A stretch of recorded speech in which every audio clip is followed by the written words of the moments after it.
Lembaga Perlindungan Saksi dan Korban atau LPSK mengumumkan Barada Eliezer resmi menjadi Justice Collaborator dan berbeda dengan Putri Chandrawati. LPSK menolak permohonan perlindungan yang ia ajukan dengan alasan ditemukannya sejumlah kejanggalan.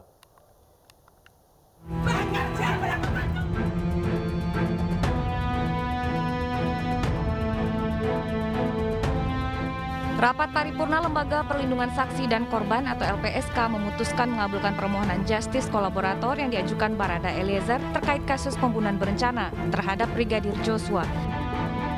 Selain itu, LPSK juga memutuskan untuk memberikan perlindungan penuh kepada Barada Eliezer.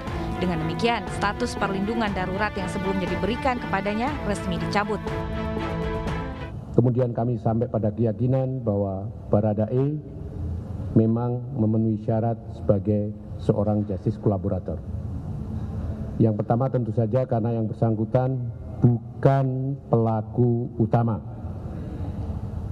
Yang kedua bahwa yang bersangkutan menyatakan kesediaannya untuk memberikan informasi kepada aparat penegak hukum tentang berbagai fakta, berbagai kejadian di mana dia terlibat sebagai pelaku tindak pidana.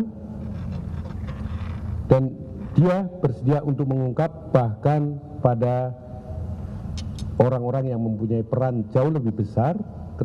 Jadi putusan ini sudah resmi, oleh karena itu perlindungan darurat yang kita berikan sejak 2 hari yang lalu kita cabut dan kemudian perlindungan sepenuhnya dilakukan dalam bentuk bukan darurat lagi.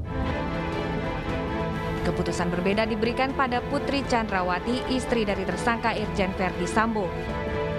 LPSK memutuskan menolak memberikan perlindungan kepada Putri karena adanya sejumlah kejanggalan dalam laporannya.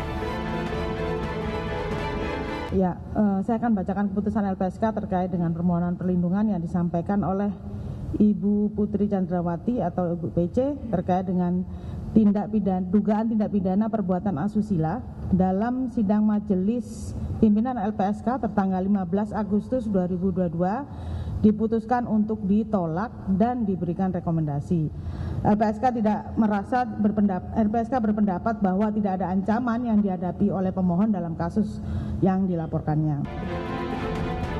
Sejak kasus ini bergulir, polisi telah menetapkan 4 orang tersangka, yaitu Irjen Verdi Sambo, Bribka Riki Rizal, Barada Eliezer, dan Kuat Ma'ruf. 3 tersangka, Irjen Verdi Sambo, Bribka RR, dan Kuat Ma'ruf dijerat pasal pembunuhan berencana dengan ancaman hukuman mati. Sementara Barada E terancam 15 tahun penjara. Tim Liputan iNews melaporkan.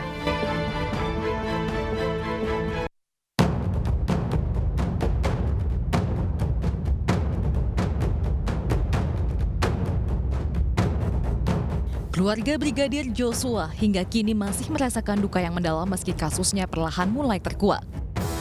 Fakta-fakta baru mulai terungkap sejak kasus pembunuhan ini menjadi sorotan luas masyarakat sejak sebulan lalu. Awalnya, Brigadir Joshua disebut sebagai sosok pembuat onar dalam keluarga Verdi Sambo. Namun keluarga Joshua melihat banyak kejanggalan dalam kematian Joshua. Desakan untuk otopsi ulang dari keluarga menguat hingga akhirnya dikabulkan Mabes Polri. Isak tangis keluarga pun pecah saat proses pembongkaran makam Brigadir Joshua. Kadif Humas Polri Irjen Pol Dedi Prasetya mengatakan autopsi ulang sebagai bentuk komitmen Polri dalam mengungkap kebenaran kasus tewasnya Brigadir Joshua. Usai pengangkatan jenazah untuk autopsi ulang, pemakaman kembali jenazah Brigadir Joshua yang dilakukan secara kedinasan menuai pro kontra. Kuasa hukum istri Irjen Verdi Sambo menyebut pemakaman itu tidak layak karena Brigadir Joshua diduga melakukan perbuatan tercela. Terkait hal ini, pengacara keluarga Brigadir Joshua pun buka suara. Menurut keluarga, pemakaman kedinasan Brigadir Joshua sebagai bentuk penghormatan karena masih berstatus sebagai anggota Polri. Waktu itu, Polri menolak berkomentar soal polemik ini. Sebab menurut Kadif Humas Polri Irjen Dedi Prasetyo, pihaknya hanya berfokus mengusut kasus kematian Brigadir Joshua. Selanjutnya, fakta-fakta pembunuhan mulai terungkap setelah tim sus bentukan Kapolri melakukan prarekonstruksi penembakan Brigadir Joshua di rumah dinas Verdi Sambo.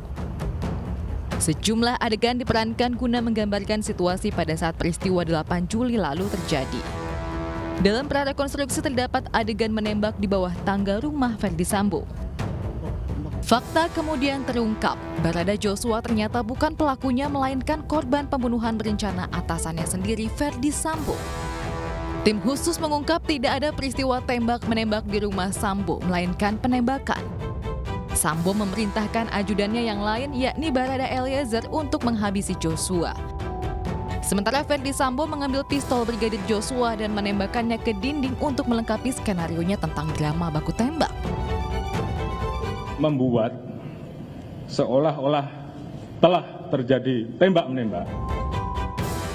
Dari fakta dan bukti temuan tim sus inilah, Kapolri menetapkan Irjen Ferdi Sambo sebagai tersangka sekaligus dalang pembunuhan Brigadir Joshua Huta Barat.